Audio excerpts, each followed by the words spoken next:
Starcast: Swapna Suresh, main accused, former staffer at the UAE consulate. PS Sarit Kumar, co-accused number 1, former public relations officer at the UAE consulate. Sandeep Nair, co-accused number 2, local contact for fencing smuggled gold. Fazil Farid, co-accused number 3, Dubai side contact, arranged for the gold. M. Sivasankar, Principal Secretary to Kerala Chief Minister Pinarayi Vijayan. Sunday, July 5th, 2020, Thiruvananthapuram Airport.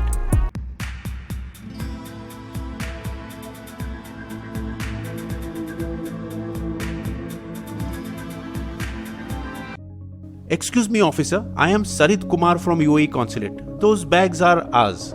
We need to X-ray scan the bags under supervision. Call someone senior from your consulate. A panicked Sarit, instead of informing the consulate, calls his accomplice. Swapna, do something. She in turn calls the head of customs. This is Swapna Suresh from the office of Mr. Sivasankar, Secretary to CM. You realize that by holding up this consignment, you will create a big problem with the UAE government. You can lose your job if you don't release it immediately.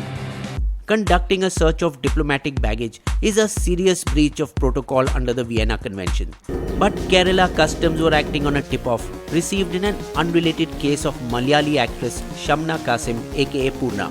I have filed a police complaint against some men who tried to blackmail me on pretext of marriage.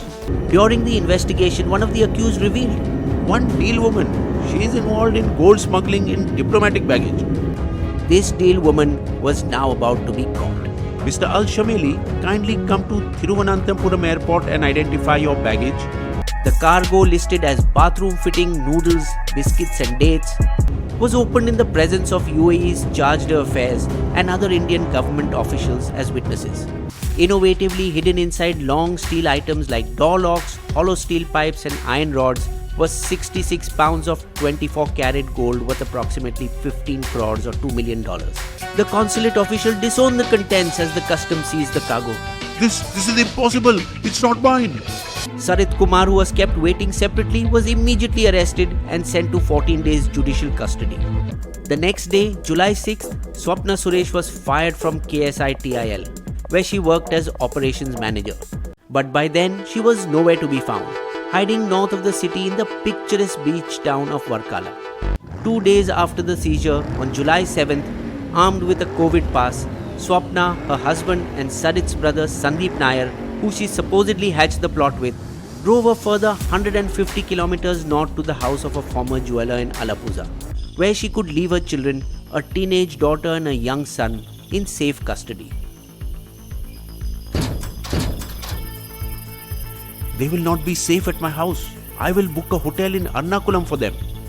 There she handed over a bag allegedly containing 40 lakh rupees to the jeweler, later found with only 14 lakhs at the residence of Sarit Kumar. The next stop was to meet a lawyer in Kochi who would prepare papers to move an anticipatory bail application. The trio shifted locations while waiting in Kochi, spending the first night in a hotel near the shipyard, and then moved to a place owned by Swapna's friend in Tripunithura. The next day, her three-pronged counter-attack plan was set in motion. First, Swapna's lawyer Geopol filed the anticipatory bail plea in the Kerala High Court. Your Honor, she is entitled to diplomatic immunity as she is still working with the consulate under work on request basis. Second was to turn around negative public opinion.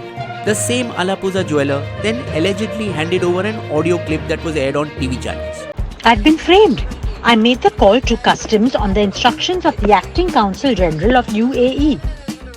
The third and the last part of the plan, get out of Kerala. So on July 9th, under the very noses of the cops, she drove out of her home state, driving out via Thrissur and Palakkad to travel through Coimbatore and Salem in Tamil Nadu to reach Bengaluru. With the trio absconding, the police raided Sandeep Nair's other brother's home in Aruvikara on the outskirts of the city when the phone rang.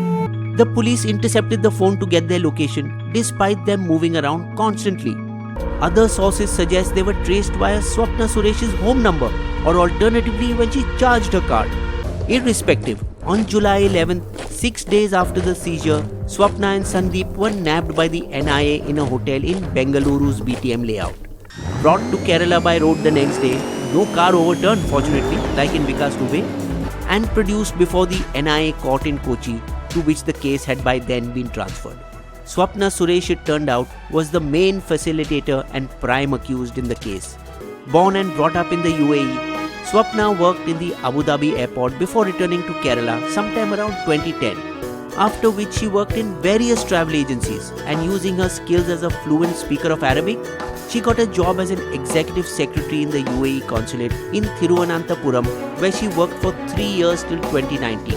It is alleged that M. Sivasankar, Principal Secretary to the Chief Minister and IT Secretary, personally recommended Swapna for her next job, where, despite no technical background, she worked as Operations Manager on the space project of the IT department of KSITIL.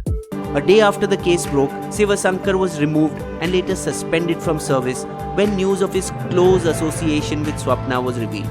Sivasankar's conduct seriously violated two government rules with respect to keeping contacts with staff of foreign embassies. An inquiry by a committee led by Chief Secretary Biswas Mehta later recommended his suspension. Departmental action should be initiated for contacts with a foreign consulate official. Because Sivasankar is the Principal Secretary to Pinarayi Vijayan, the Chief Minister quickly distanced himself from the scam. We will investigate thoroughly. Central agency should conduct a joint probe with Kerala police. But Sivasankar's association was deeper. After the consignment was caught at customs, Swapna went to Sivasankar's house seeking intervention. According to interviews given by residents of Swapna's housing society close to the state secretariat at Thiruvananthapuram, Sivasankar was a regular visitor here. Another aide of the Chief Minister, Arun Balachandran, a former IT fellow who briefly rented his flat to Swapna on Sivasankar's request, was also removed from his new position. When the NIA took charge on July 9th, they registered cases under sections 15, 16, 17 and 18 of the UAPA Act, which essentially relate to terrorism and terror funding.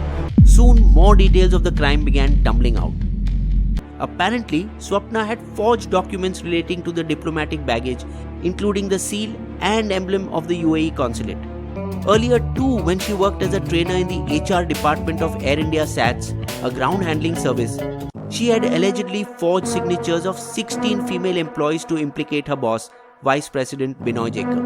Swapna's current career was also based on a forgery. An alleged fictitious degree certificate got her a job at KSITIL.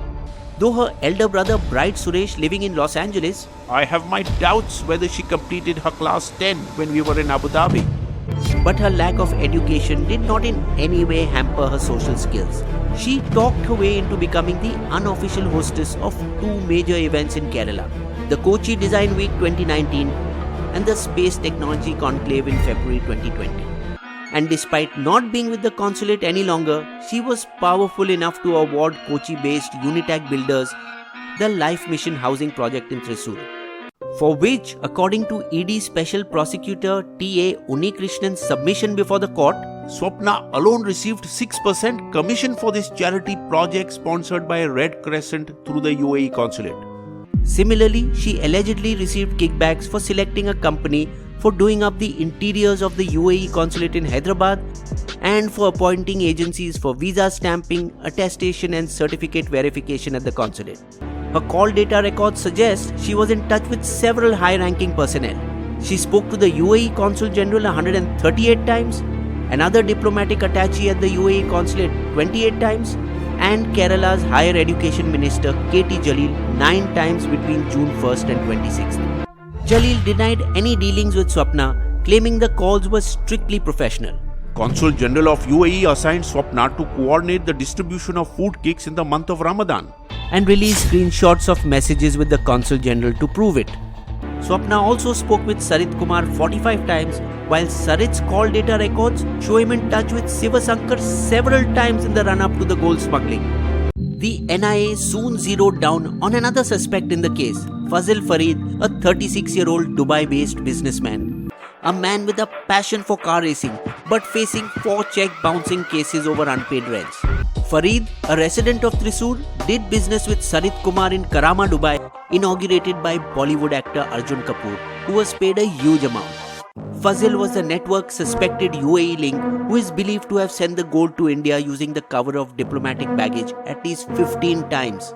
Booked under various sections of the NIA, he is in custody of the Dubai police and is likely to be extradited to India. Once the gold was brought into India, it was Sandeep Nair's job to fence it, that is, illegally sell this smuggled gold to trusted jewelers. According to the NIA, KT Ramesh, an alleged gun runner from Malappuram, is suspected to be the supplier and financier of smuggled gold. This repeat offender has previously used his connections in high places to walk free after being apprehended for smuggling gold, illegal hunting of animals, and bringing in dismantled parts of 13 guns from abroad.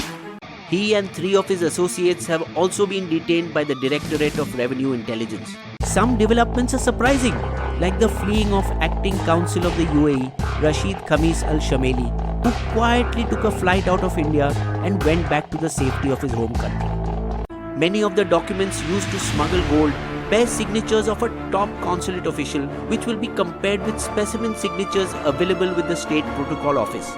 The day after the consul left, his security personnel and gunmen, Chief Petty Officer Jaya Ghosh, went to Nandavanam Army Reserve Camp. I wish to surrender my official pistol. And then in a suspected suicide bid, was found near his house by a local resident with his wrist slashed. In his statement, I have nothing to do with the gold smuggling racket. But it is suspected that Jaya Ghosh was involved. He knew Swapna well and was probably the one who drove Sarit to the air cargo complex to collect the gold on July 5th. Bank accounts belonging to Jaya Ghosh and his close family relatives are under scrutiny to see whether he or any of his family members received sudden sums of money.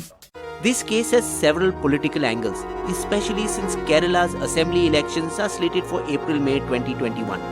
The most ironic is that Pinarayi's Left Democratic Front LDF government came to power in 2016 on the basis of a similar solar scam, where one Sarita Nair and her husband Biju Radhakrishnan allegedly duped investors to park money in a solar company by flaunting their proximity to the Chief Minister's office, with allegations that 3 staff members in the then Congress Chief Minister Oommen Chandy's office had links to the main accused in the scam. Now it is time for karma, with Pinarayi facing almost exactly the same type of charges. The rattled CM is distributing a 4-page color pamphlet to households featuring pictures of the accused, including Swapna Suresh, but without Sivasankar. Fake news showing Swapna at Vijayan's daughter's wedding is already making the rounds.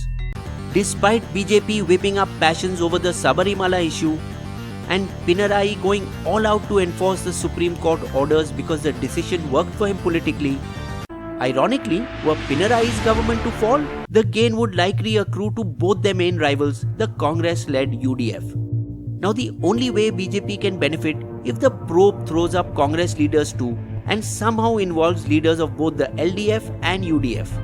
But here too BJP is on the back foot. Sandeep Nair's Facebook page shows him hugging veteran BJP leader Kumaran Rajasekaran. And while BJP denies he is in any way associated, Sandeep's mother already told reporters, "My son is an active member of the BJP." Gold smuggling is not new to Kerala.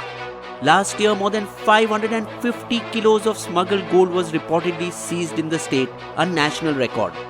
While all parties seek to politically capitalize on the issue and try implicate their opposition, gold smuggling will continue. Bisbo's Limerick. This is a story about smuggled gold, of how a svelte lady played the system cold. A similar scam by another madam had ended up making a difference to the votes poll.